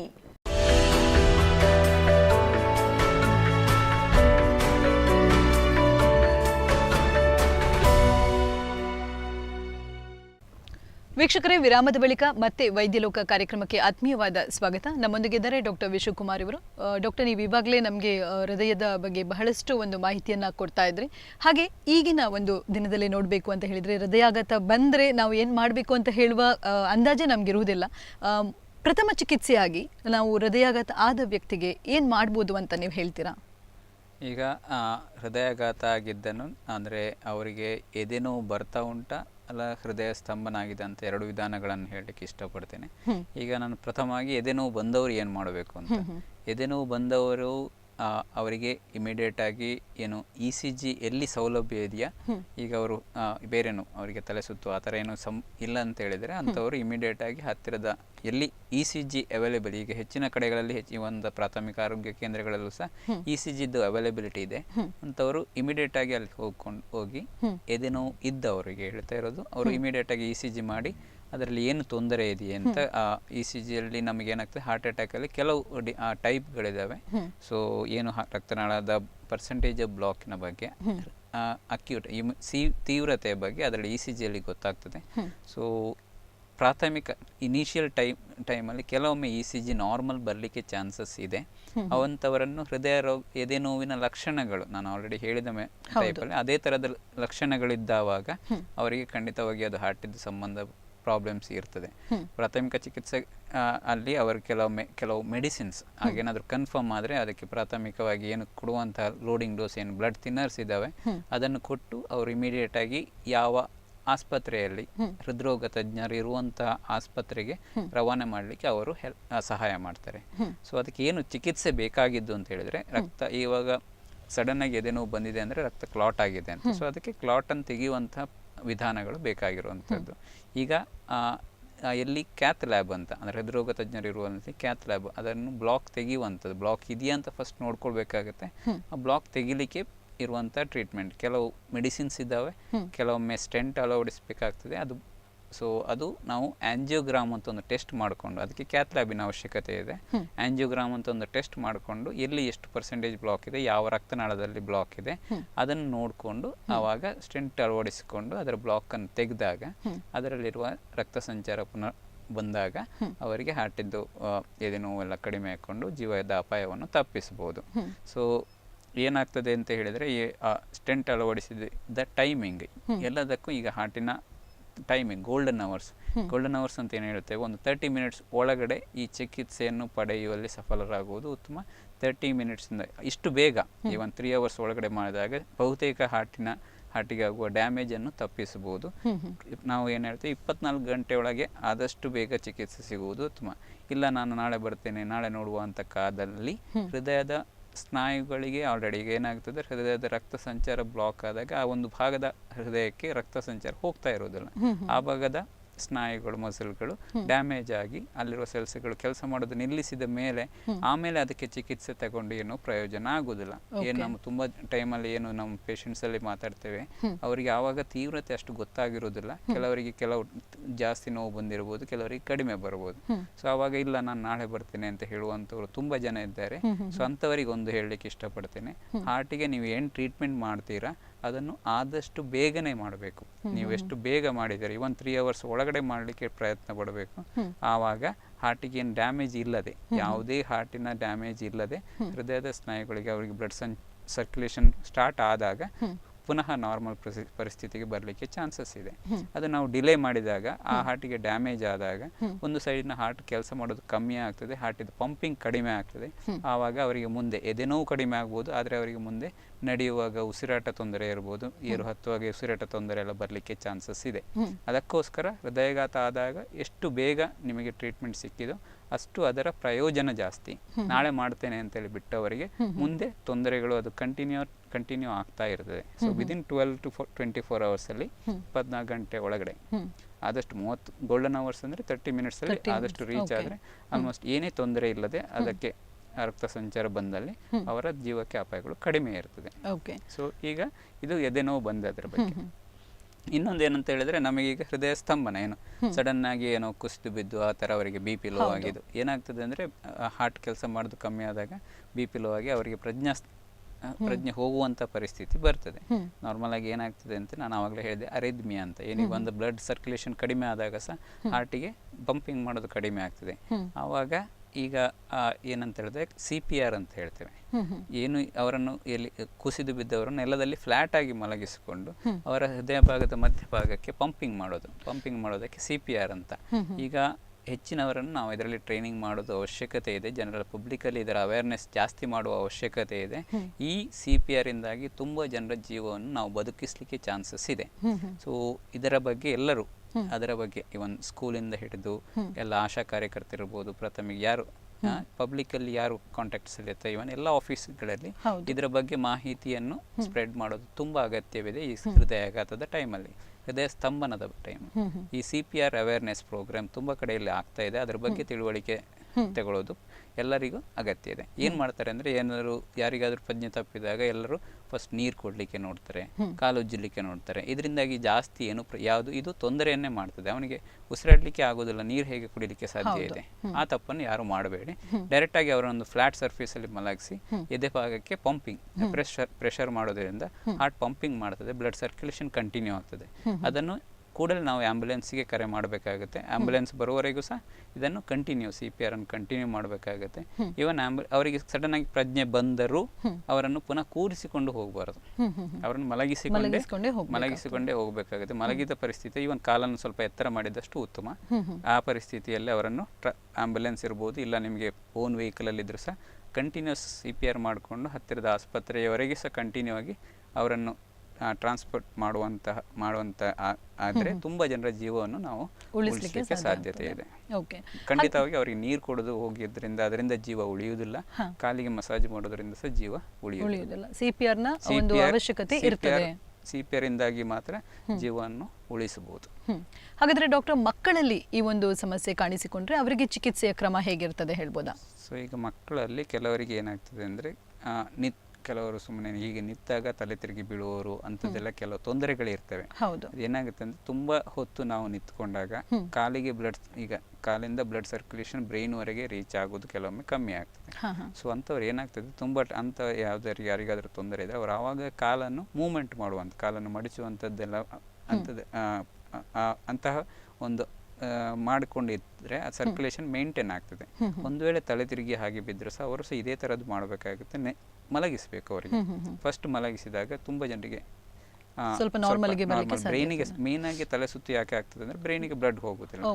ಯಾಕೆ ಆಗಿದೆ ಅಂತ ನೋಡೋದಕ್ಕಿಂತ ನಿಮ್ಗೆ ಅಂದ್ರೆ ಪಬ್ಲಿಕ್ಕಿಗೆ ಯಾಕೆ ಅಂತ ಅಂದ್ಕೊಳ್ಳೋದಕ್ಕಿಂತ ಏನ್ ಮಾಡಬೇಕು ಅನ್ನೋದನ್ನು ತಿಳ್ಕೊಳ್ಳೋದು ಮುಖ್ಯ ಆಗಿರ್ತದೆ. ಸೊ ಅವರನ್ನ ನೇರ ಮಲಗಿಸಿಕೊಂಡು ಸೊ ಅವರಿಗೆ ಕಾಲು ಸ್ವಲ್ಪ ಎತ್ತರ ಮಾಡಿಕೊಂಡು, ಇಲ್ಲ ಬ್ರೀದಿಂಗ್ ಪ್ಯಾಟರ್ನ್ ಇದೆಯೇ ಇಲ್ಲೋ ಅಂತ ನೋಡಿಕೊಂಡು, ಯಾರಿಗಾದ್ರೂ ಪಲ್ಸ್ ನೋಡ್ಲಿಕ್ಕೆ ಗೊತ್ತಿದ್ರೆ ಪಲ್ಸ್ ಇಲ್ಲಿ ಕುತ್ತಿಗೆ ಭಾಗದಲ್ಲಿ ಏನಾದ್ರು ಪಲ್ಸ್ ಏನಾದ್ರು ಇಲ್ಲ ಅಂತ ಹೇಳಿದ್ರೆ ಅಂತ ಆವಾಗ CPR ಮಾಡಬೇಕಾಗುತ್ತೆ, ಚೆಸ್ಟ್ ಕಂಪ್ರೆಷನ್ಸ್ ಅಂತ. ಇವಾಗ ಅದ್ರ ಬಗ್ಗೆ ಅದೇ ಮೇನ್ CPR ತುಂಬಾ ಜನರ ಜೀವವನ್ನು ಬದುಕಿಸ್ಲಿಕ್ಕೆ ಚಾನ್ಸಸ್ ಇದೆ. ಇನ್ನೊಂದು ಹೇಳಲಿಕ್ಕೆ ಒಂದು ಏನಂದ್ರೆ ಯಾರಿಗಾದ್ರೂ ಸ್ವಲ್ಪ ಪ್ರಜ್ಞೆ ಇದ್ರೆ ಅಂತವರಿಗೆ ಕೆಮ್ಮಲಿಕ್ಕೆ ಹೇಳೋದು, ರಿಪೀಟೆಡ್ ಕೆಮ್ಮು ಮಾಡಿ ಅಂತ ಹೇಳೋದ್ರಿಂದ ಸಹ ಅವರಿಗೆ ತಲೆ ಸುತ್ತು ಆಗುವುದನ್ನು ಕಮ್ಮಿ ಮಾಡಲಿಕ್ಕೆ ಸಾಧ್ಯ ಇದೆ. ಅಂದ್ರೆ ಇದೊಂದು ಪ್ರಾಥಮಿಕ ಚಿಕಿತ್ಸೆ ಆಗಿರುತ್ತದೆ. ಜನರ ಪಬ್ಲಿಕ್ ಅಲ್ಲಿ ಇಷ್ಟೇ ಮಾಡ್ಲಿಕ್ಕೆ ಆಗೋದು, ಅವರು ಅಂದ್ರೆ ಅದನ್ನೇ ಮಾಡಬೇಕಾಗುತ್ತೆ. ಅವ್ರ ಮೆಡಿಕೇಶನ್ಸ್ ಯಾಕೆ ಆಗಿದೆ ಅಂತ ನೋಡೋದ ಮೆಡಿಕೇಶನ್ಸ್ ಈಗ ಜನರು ಏನಂತ ಹೇಳಿದ್ರೆ ಆಸ್ಪಿರಿನ್ ಕೊಟ್ಟರೆ ಜೀವ ಉಳಿತದೆ ಅದನ್ನೆಲ್ಲ ಹೇಳುವುದಕ್ಕೆ ಅದರ ಬದಲು ಅವರಿಗೆ ಟ್ಯಾಬ್ಲೆಟ್ಸ್ ಕೊಡ್ಲಿಕ್ಕೆ ಆಗುದಿಲ್ಲ, ಅದಕ್ಕೆ ಹುಡುಕಾಡುವ ಬದಲು ಜಸ್ಟ್ ಕಂಟಿನ್ಯೂ CPR ಅಂತ. ಅಂದ್ರೆ ಪ್ರಾಥಮಿಕ ಚಿಕಿತ್ಸೆಯನ್ನ ಎಷ್ಟು ನಮ್ಮಿಂದ ಮಾಡ್ಲಿಕ್ಕೆ ಆಗ್ತದೆ ಅದನ್ನು ಮಾಡಿ ಆದಷ್ಟು ಬೇಗ ಹಾಸ್ಪಿಟಲ್ಗೆ ಕರ್ಕೊಂಡು ಹೋಗುವ ಒಂದು ವ್ಯವಸ್ಥೆಯನ್ನ ಮಾಡಬೇಕಾಗ್ತದೆ. ಡಾಕ್ಟರ್, ಹಾಗೆ ಗರ್ಭಿಣಿ ಸ್ತ್ರೀಯರ ಬಗ್ಗೆ ಹೇಳುವುದಾದ್ರೆ ಇವರು ಯಾವ ರೀತಿಯ ಒಂದು ಚಿಕಿತ್ಸೆಯನ್ನ ಅಥವಾ ಒಂದು ತಪಾಸಣೆಯನ್ನ ಮಾಡ್ಕೊಳ್ಬೇಕಾಗ್ತದೆ ಅಂತ ಹೇಳ್ಬೋದಾ? ಈಗ ಗರ್ಭಿಣಿಯರಲ್ಲಿ ಅವರಿಗೆ ಸ್ಟಾರ್ಟಿಂಗ್ ಸ್ಟೇಜಲ್ಲಿ ಕೆಲವರಿಗೆ ಉಸಿರಾಟ ತೊಂದರೆ ಎಲ್ಲ ಸಾಮಾನ್ಯವಾಗಿ ಇರ್ತದೆ, ಅದು ಅವರು ಗೈನಕಾಲಜಿಸ್ಟ್ ಕನ್ಸಲ್ಟ್ ಮಾಡ್ತಾರೆ. ಈಗ ಒಂದು 2-3 ತಿಂಗಳು ಆಗುವಾಗ ಕೆಲವರಿಗೆ ಉಸಿರಾಟ ತೊಂದರೆ ಜಾಸ್ತಿ ಆಗುವ ಚಾನ್ಸಸ್ ಇದೆ. ಹಿಂದಿನ ಕಾಲದಲ್ಲಿ ಅದು ರುಮ್ಯಾಟಿಕ್ ಹಾರ್ಟ್ ಡಿಸೀಸ್ ಅಂತ ಒಂದು ಕಾಯಿಲೆ ಇತ್ತು, ಹಾರ್ಟ್ ಇದ್ದು ವ್ಯಾಲ್ವಿಗೆ ತೊಂದರೆ, ವ್ಯಾಲ್ವ್ ಏನು ಚಿಕ್ಕದಾಗೋದು ಅಂತ ಇರ್ಬೋದು. ಅದಕ್ಕೆ ಇನ್ಫೆಕ್ಷನ್ ಬಾಲ್ಯಾವಸ್ಥೆಯಲ್ಲಿ 5ರಿಂದ 15 ವರ್ಷದ ಅವಸ್ಥೆಯಲ್ಲಿ ಕೆಲವೊಮ್ಮೆ ಇನ್ಫೆಕ್ಷನ್ ಗಂಟು ನೋವು ಬಂದವರಿಗೆ, ಜಾಯಿಂಟ್ ಪೇನ್ ಇದ್ದವರಿಗೆ, ಆ ಜಾಯಿಂಟ್ ಪೇನ್ ಹಾರ್ಟಿಗೂ ಸಹ ಎಫೆಕ್ಟ್ ಆಗಿರ್ತದೆ. ಅಂಥವರಲ್ಲಿ ವ್ಯಾಲ್ವಲ್ಲಿ ಕೆಲವು ತೊಂದರೆಗಳು ಬರ್ತದೆ.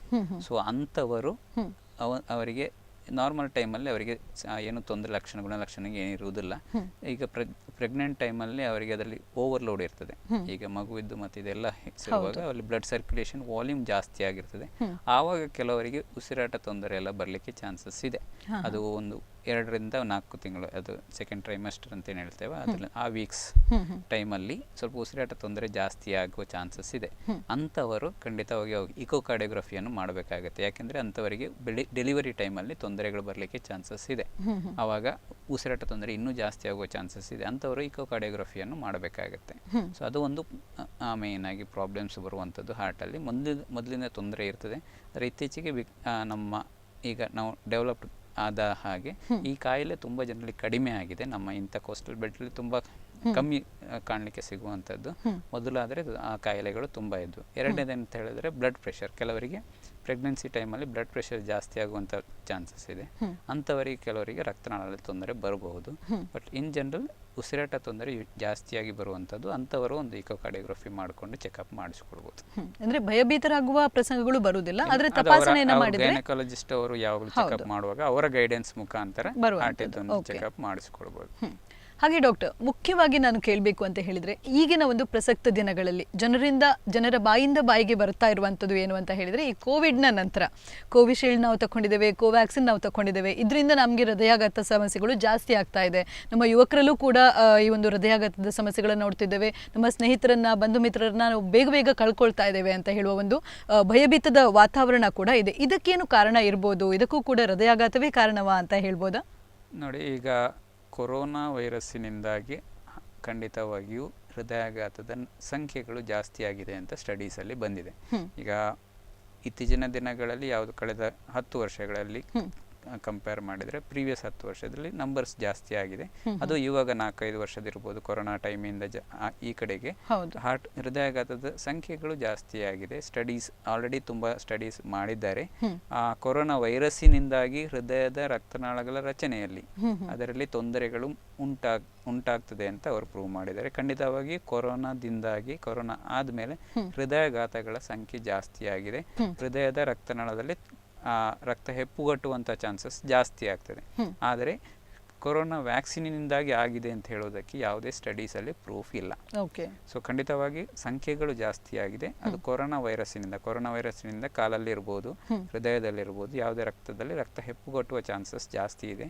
ಹೃದಯದ ರಕ್ತನಾಳಗಳ ರಚನೆಯಲ್ಲಿ ವ್ಯತ್ಯಾಸ ಆಗಿದೆ, ಅದರಿಂದಾಗಿ ಹೃದಯಾಘಾತ ಬರಬಹುದು. ಡಾಕ್ಟರ್, ನಮ್ಮ ಆರೋಗ್ಯವನ್ನು ಕಾಪಾಡಿಕೊಳ್ಳುವುದರಲ್ಲಿ ಕೂಡ ನಮ್ಮ ಒಂದು ಪಾಲು ಜಾಸ್ತಿ ಇರ್ತದೆ. ನಮ್ಮ ದೈನಂದಿನ ಒಂದು ಚಟುವಟಿಕೆಗಳು ಕೂಡ ಪ್ರಭಾವವನ್ನು ಬೀರ್ತದೆ. ಹೀಗಿರುವ ಒಂದು ಸಂದರ್ಭದಲ್ಲಿ ಹೃದಯದ ಆರೋಗ್ಯಕ್ಕೆ ಸಂಬಂಧಿಸಿದಂತೆ ನಮ್ಮ ವೀಕ್ಷಕರು ಯಾವ ರೀತಿಯ ಜಾಗೃತಿಯನ್ನು ಮಾಡಬೇಕು, ಯಾವ ರೀತಿಯ ಆರೈಕೆಯನ್ನು ಪಡ್ಕೊಳ್ಬೇಕು ಅಂತ ಹೇಳ್ಬೋದಾ? ಈಗ ಹೃದಯಕ್ಕೆ ತೊಂದರೆಗಳಾಗ್ತಿರುವುದು ನಮ್ಮ ಆಹಾರ ಪದ್ಧತಿ, ವ್ಯಾಯಾಮ, ನಿದ್ರೆ, ಅದನ್ನು ಪ್ರಧಾನವಾಗಿ ಸರಿಪಡಿಸ್ಕೊಳ್ಬೇಕಾಗತ್ತೆ.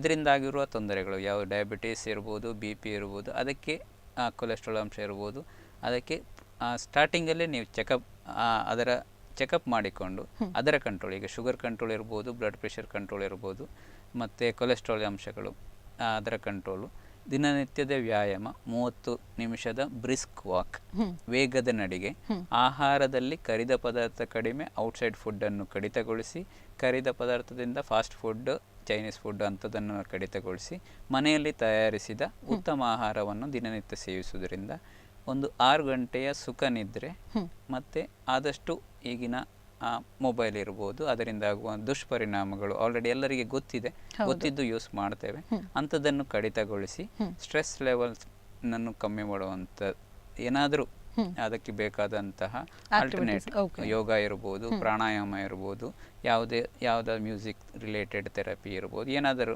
ಉತ್ತಮ ರೀತಿಯಲ್ಲಿ ಅದನ್ನು ಕಂಟ್ರೋಲ್ ಮಾಡಿಕೊಂಡು ಜನರೊಟ್ಟಿಗೆ ಮಾತಾಡಿಕೊಂಡು, ಈಗಿನ ಮಕ್ಕಳಿಗೆ ಮೇಯ್ನ್ ಆಗಿ ಹೇಳಲಿಕ್ಕೆ ಇಷ್ಟಪಡ್ತೇನೆ, ಮೊಬೈಲನ್ನು ಕಡಿಮೆ ಮಾಡಿ. ಸ್ಕೂಲಲ್ಲಿ ಇವಾಗ ಆಟದ ಟೈಮ್ಗಳು ತುಂಬ ಕಡಿಮೆ ಆಗಿದೆ. ದಿನನಿತ್ಯ ಯಾವುದೇ ಸ್ಕೂಲಲ್ಲಿ PT ಪೀರಿಯಡ್ ಇಲ್ಲ, ದಿನನಿತ್ಯದ ವ್ಯಾಯಾಮ ಇಲ್ಲ. ಮಕ್ಕಳಿಂದ ವ್ಯಾಯಾಮ ಸ್ಟಾರ್ಟ್ ಆದರೆ ಮಾತ್ರ ಮುಂದೆ ನಮ್ಮ ಆರೋಗ್ಯ ಚೆನ್ನಾಗಿರ್ಲಿಕ್ಕೆ ಸಾಧ್ಯತೆ ಇದೆ. ಆದ್ದರಿಂದ ದಿನನಿತ್ಯ ಮಿನಿಮಮ್ 45 ನಿಮಿಷದ PT ಪೀರಿಯಡ್, ಅದರಿಂದಾಗಿ ವ್ಯಾಯಾಮ ಸ್ಟಾರ್ಟ್ ಆಗಿ ಸಂಜೆ ಮಕ್ಕಳು ಆಟ ಆಡೋದಿರ್ಬೋದು, ಮಕ್ಕಳಲ್ಲಿ ವ್ಯಾಯಾಮ ತುಂಬ ಇಂಪಾರ್ಟೆಂಟ್ ಆಗಿರುತ್ತೆ. ಅದಾದಮೇಲೆ ಆಹಾರ ನಿದ್ರೆ ವ್ಯಾಯಾಮದಲ್ಲಿ ಮಕ್ಕಳಿಂದಲೇ ನಾವು ಸ್ಟಾರ್ಟ್ ಮಾಡಿದಾಗ ಅವರು ಮುಂದೆ ಉತ್ತಮ ಆರೋಗ್ಯವಂತರಾಗಿರ್ಲಿಕ್ಕೆ ಸಾಧ್ಯತೆಗಳಿದೆ. ಹಾರ್ಟ್ ಹೇಳ್ತದೆ, ನೀನು ನನಗಾಗಿ ಇವಾಗ ನಡೆದ್ರೆ ನಾನು ನಿನಗೆ ಜೀವನ ಪರ್ಯಂತ ನಡೀತೇನೆ ಅಂತ ಹಾರ್ಟ್ ಹೇಳ್ತದೆ. ಸೊ ಯಾರು ಚೆನ್ನಾಗಿ ದಿನನಿತ್ಯ 30 ನಿಮಿಷ ನಡ್ಕೊಂಡು ವ್ಯಾಯಾಮ ಮಾಡಿಕೊಂಡು ಉತ್ತಮ ಆಹಾರ ನಿದ್ರೆ ಮಾಡಿಕೊಂಡು, ಯಾವಾಗಾದರೂ ಈ ಥರ ಕೆಲವರಿಗೆ ಡಯಾಬಿಟೀಸ್ಗೆಲ್ಲ ಎಲ್ಲದಕ್ಕೂ ಕಾರಣ ಹುಡುಕ್ಲಿಕ್ಕೆ ಕೆಲವೊಮ್ಮೆ ಕಷ್ಟ ಆಗ್ತದೆ.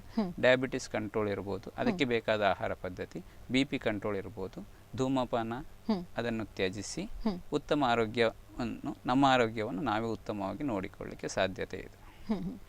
ಡಾಕ್ಟರ್, ಅಂದರೆ ಉತ್ತಮವಾದ ಆರೋಗ್ಯವನ್ನು ಕಾಪಾಡಬೇಕು ಅಂತ ಹೇಳಿದರೆ ನಾವು ಆಹಾರ ಕ್ರಮದಲ್ಲಿ ಬದಲಾವಣೆಯನ್ನು ಮಾಡಿಕೊಳ್ಬೇಕು, ಒಳ್ಳೆಯ ಆಹಾರವನ್ನು ಪಡ್ಕೊಳ್ಬೇಕು, ಹಾಗೆ ವ್ಯಾಯಾಮವನ್ನು ನಿರಂತರವಾಗಿ ಮಾಡಬೇಕು, ಮತ್ತು ನಿದ್ರೆ ಕೂಡ ಮುಖ್ಯವಾಗ್ತದೆ ಅಂತ ಹೇಳಿದ್ದೀರಾ.